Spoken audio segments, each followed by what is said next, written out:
Hi, welcome to Weird Bitch Wednesday. Thank y'all for tuning in. I'm going to jump right into it. I received an email from a young lady, and here's what it says. Dear Kay, I'm reaching out because I'm at my wit's end with my sister.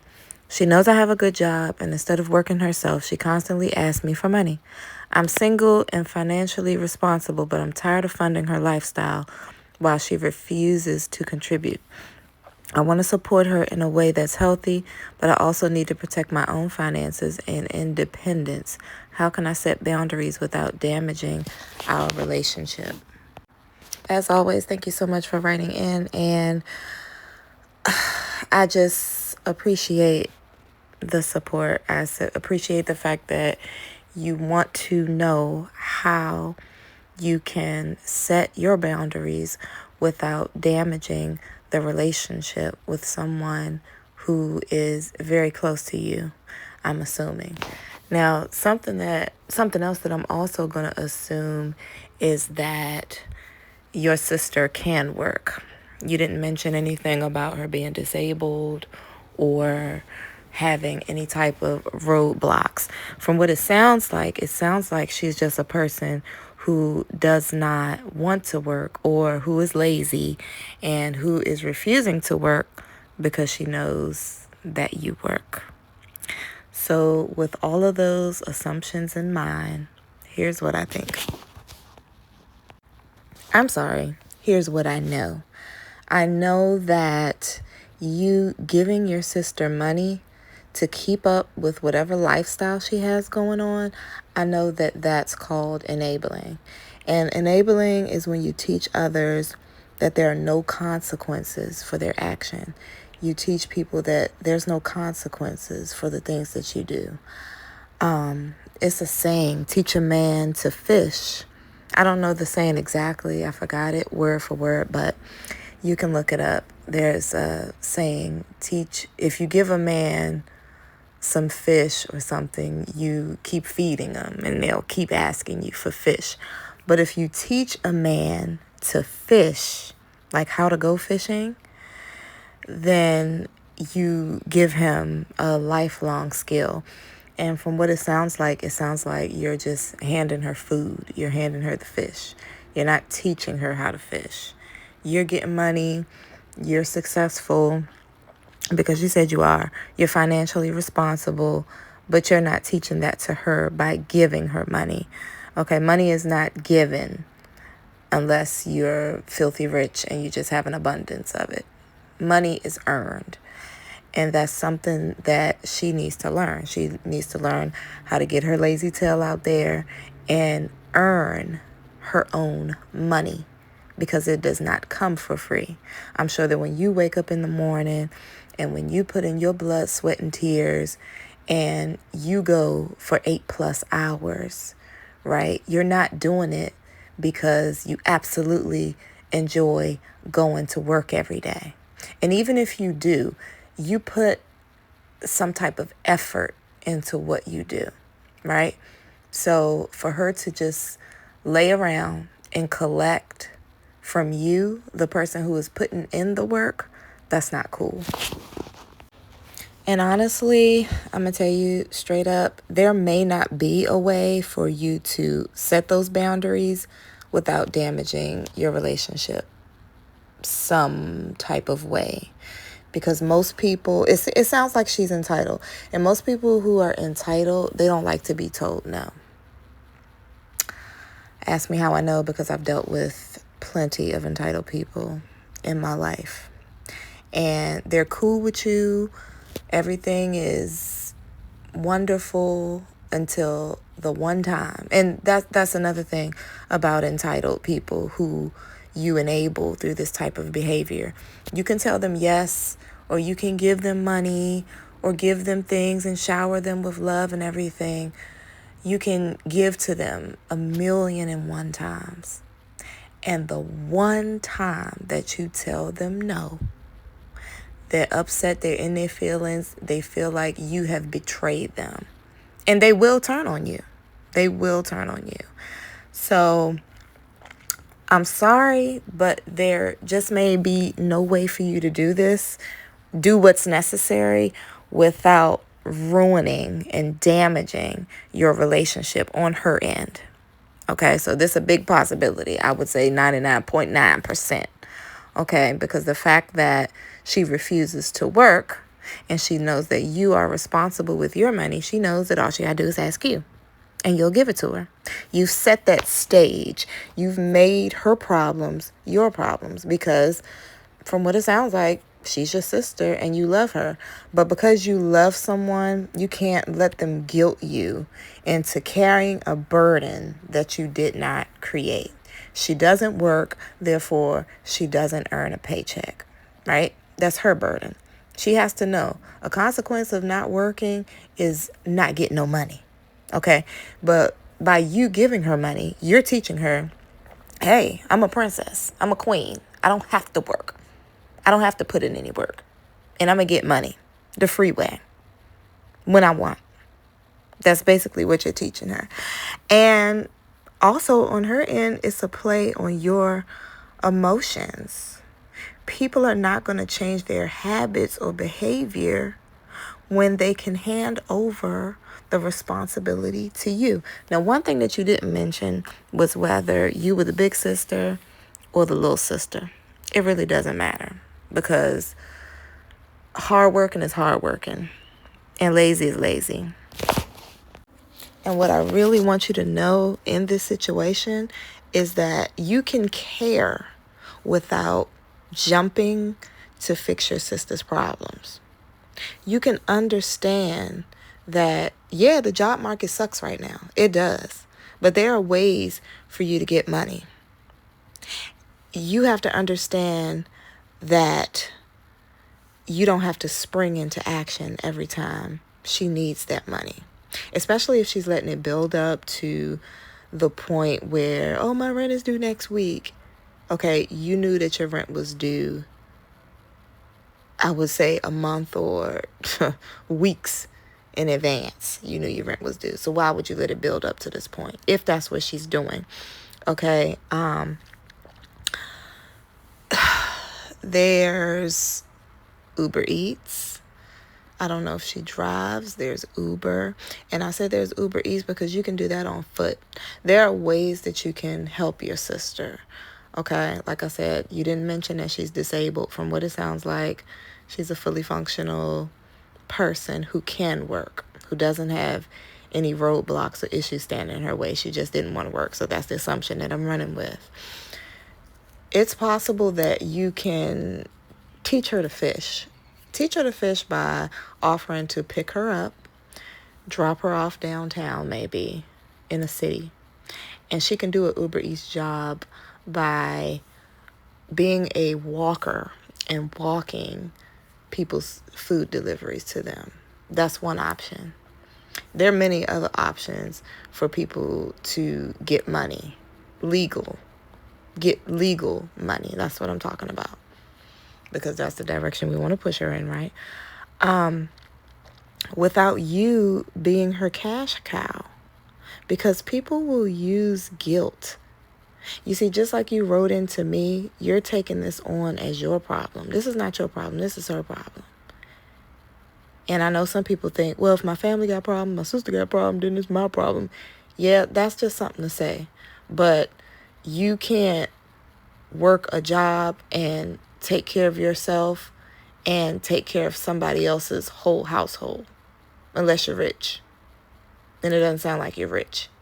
Okay, you can take care of the people that's in your house. It don't sound like she's living with you. Now, if she's living with you, that's a whole nother story. And it's still a reason for you to prompt her to get her own money, right?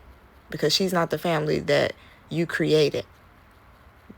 She's not your spouse. She's your sister. And I know it sounds cold, but you have to observe people, learn to observe people's problems without absorbing them. And all that means is you don't suffer for the choices that you did not make. You choose to work. She chooses not to work. You should be able to enjoy your money. You should be able to stack your money. And I think sometimes it's hard for people to see what this looks like when you keep giving people money and they're not working and they're being lazy and they're riding off of you. It looks like you're helping them out, but what you're really doing is you're stealing from your future. And you're stealing from the family that you created's future.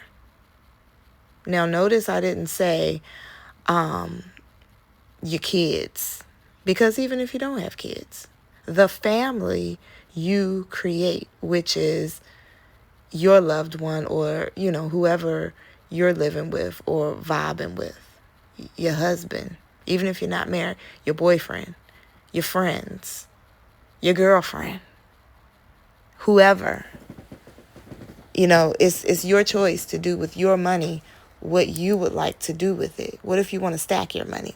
Let's say you just want to remain solo dolo and you don't have a family that you create.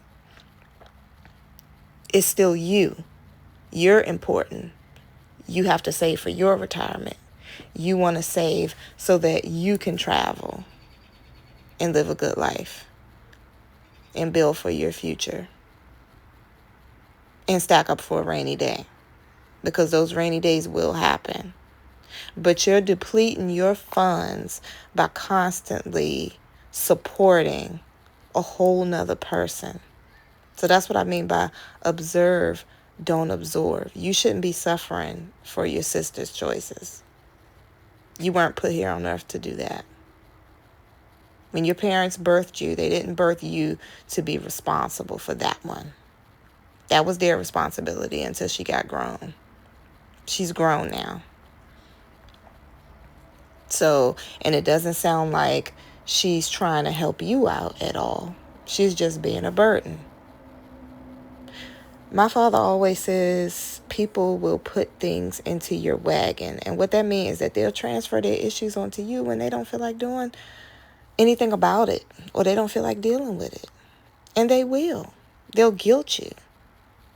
Sometimes they'll guilt you with their children. I don't know if she has kids or not, but sometimes people with that mentality, they'll also sit up and have a bunch of babies so that you and the people around them will feel guilted into doing for them. Because then they start to put on the children, oh, but the baby need milk. Oh, but the baby need this. Oh, the baby. And then you'll really feel guilty because you'll feel like, oh, this is my niece or nephew. I have to do something. But these people are manipulative and they know exactly what they're doing. They're using guilt. So you can care without fixing it. Do people fall on hard times? Yes, they do. But people also have to buck up and do what they have to do. Everybody can fall on hard times. What if you lose your job? And that's something else I want to talk about. You're really hurting her and yourself in the future because there's also a possibility that you could be low on funds or you could lose your job. Then what? Everybody suffers.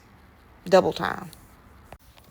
Just ask a person who has been discarded before. And they'll tell you, once the money runs dry or runs low, that's it. People are done with you. Because most people anyway, if you know how people operate, are around you to collect something. They're collecting something. So in this case, your sister's collecting money. Like I said, do people fall on hard times? Yes, they do. But they also build themselves back up. It sounds like you're being depleted and you're at your wits' end because you're tired. You're tired. You just said you're tired of funding her lifestyle. I wonder what her lifestyle is. I wonder, does she have a car? Does she have her own place? Does she walk around in designer clothes? I'm curious to know how much of her lifestyle you're funding. But the thing that stands out is that you said you're tired. And see, people will say things like, oh, I thought you loved me. Or, if you tell this to someone who's unaware, they'll say, oh, but that's your sister. Oh, but that's family. People ought to stop that mess because, as I always say, when you're born into this world, when you open up your eyes, you have no control of who's around you and who you're related to. And yes, I was also one of those people who heard that growing up and throughout my early adult years. But that's family. That's family. You do this for family. Yeah, but what about me? What about me? Ask yourself, does that family see you the same way you see them? Because if it's anything like what I've experienced, you've treated some family like family, and then they give you their butt to kiss once they get what they want from you, or once they feel like you're not useful to them anymore. And deep down, that's not family. That's not family. That's just a relative getting over on you because of a title. And that happens a lot. Happens a lot in families. So I want you to think about the relationship between you and your sister. And to be honest, you're not going to stop giving her money. I know it. Until you're absolutely tired, until your soul is tired, until you have a big epiphany. Because even the fact that you're writing me tells me that there's some question in your mind about it. Because when you make up your mind that you're not going to take people's crap no more, there's really no questions to ask. You won't be asking any questions. And that's no shade. That's no shade to you. I'm glad you wrote. That tells me that you're on the right path. But when you're really sick of people's shit, you make a decision and you don't have to ask nobody for clarity because you know. And hopefully for you, before your money runs low, you're going to wake up one day and say, that's enough, chick. You need to get yourself a job. I'm not your man and I'm not your mama. No. When it comes to money, I ain't got it. I ain't got it for you. I'm going to make sure you straight this time. But after this, you're going to have to make something happen. Make it happen. And then stand on that decision. Because if not, she will continue to deplete you and run your pockets dry. But I do want you to be prepared for the backlash or the cutoff. I want you to be prepared for the other family members guilting you. I don't know the dynamics of your family, but I want you to prepare for them guilting you because some people, they're just trained to think that because it's family, you owe them. And you just don't, I mean, it's natural not to want to see someone you love out there on their butt. But at the same time, someone who loves you shouldn't want to use you and manipulate you. Someone who loves you should want to see you save for a better future. Someone who loves you wouldn't even put you in a position to feel like this. So this is what people are talking about when they say, put yourself first, put yourself first. I know that's a topic that's really trending, but that's exactly what it means. Think about how you don't want to see people hurt, but they won't bat an eye when they're hurting you. Think about that. Wow. Is that really how they feel about me? Like you really feel like you can do nothing and I can do everything and you can just benefit from that? That's not fair to me. So I would say express to her how you feel. Maybe help her one last time and let her know this is the last time. But a consequence of not working is not getting no money. And baby, I'm not the 1, 2, 3, 4. And then lastly, something else I want you to think about. I want you to think about, would you do that to your sister? It sounds like you love her because you're helping her. Or maybe that's not love. Maybe that's just guilt. Maybe it's just how you were trained and how you were brought up. It's just innate in you. But whatever it is, if you love her, I'm sure you do, because you wrote in. If you love her, think about it. If she loves you, is that something that you would do to her if you could? If you could use your sister and not work, would you do that? And I guarantee you the answer would more than likely be no. Why? Because you wouldn't want to put that burden on her. You wouldn't want to see her struggling. And you wouldn't want to see her disrupting her finances to take care of you, because that wouldn't be right. So think about it. If you wouldn't do it to her, but she has no issue doing it to you, that's your answer right there. I hope you enjoyed and gained something from this response. And as always, y'all be safe.